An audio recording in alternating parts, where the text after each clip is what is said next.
나이 50대가 되니 주변에서 참 많은 변화들이 일어납니다. 부모님 세대의 흔적들을 마주하고 또 정리해야 할 일들이 조금씩 생겨나는 그런 나이가 된 것 같아요. 오늘은 조금 특별하고도 아쉬운 동행을 나섰습니다. 저희 교회 사모님의 아버님께서 16년 전 은퇴하신 후 주로 머무시며 애정을 쏟으셨던 기소의 야마고야입니다. 여름엔 에어컨 없이도 아주 시원하고 장작 스토브가 따뜻함을 주던 참 조용하고 쉬기 편한 곳이었죠.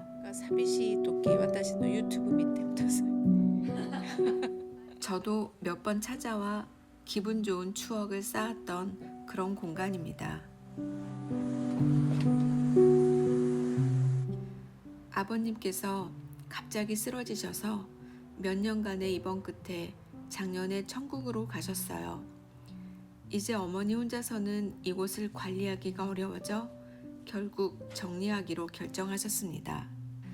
짐 정리를 도와드리러 온 길이지만 제게도 소중한 추억이 있는 이곳에 마지막으로 한 번 더 인사를 건네고 싶어 기쁜 마음으로 동행했습니다. MD お父さんが作ったものですね。これはそうですね、多分。 서운한 마음도 잠시 근처 마츠노에키에서 장을 보기로 했습니다. 그 지역에 신선한 로컬 재료들이 가득한 곳이었는데요.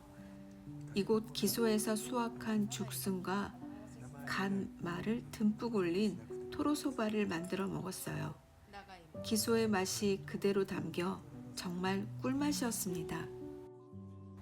다음날 아침에도 건강한 특산물 재료로 속을 든든히 채우고 목사님과 잠시 따뜻한 큐티 나눔을 하며 마음의 평안을 채웠습니다. ちょっと腐らないような。 야마고야를 인수하실 분들과 지역 관리인분이 찾아오셨습니다. 조용히 계약이 마무리되는 과정을 지켜보았는데 신기하게도 두 분 모두 지역 특산물을 선물로 챙겨오셨더라고요. 처음 보는 신기한 로컬 음식에 대해 친절한 설명도 들으며 이 소중한 공간이 좋은 분들에게 이어지는 것 같아 마음이 한결 놓였습니다. 모든 마무리가 끝난 후 구매자분이 추천해 주신 근처 관광지로 향했습니다. 목사님 부부도 이 지역을 오랜 세월 다니셨지만 처음 알게 된 곳이라고 해요.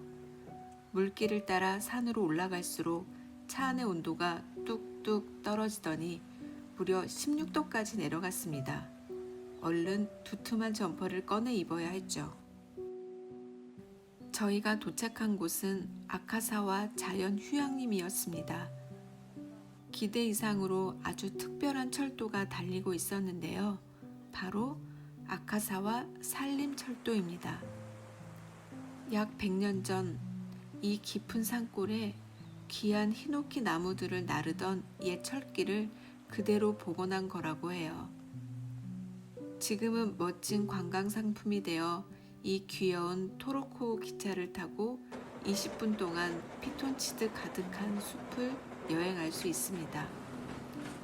특히 히노키 나무로 만든 나무 탑승권은 정말 신선하고 재미있는 경험이었습니다. 누군가의 소중한 추억이 깃든 공간을 정리하는 아쉬운 발걸음이었지만 자연이 주는 뜻밖의 선물 같은 위로를 가득 안고 돌아갑니다. 비워내야 비로소 새로운 것들이 채워진다는 삶의 당연한 이치를 다시 한번 배우는 하루였습니다. 오늘도 소형 메모장과 함께 해주셔서 감사합니다. 어디서든 나답게 머물고 기록하는 소형 메모장이었습니다. 다음에 또 만나요.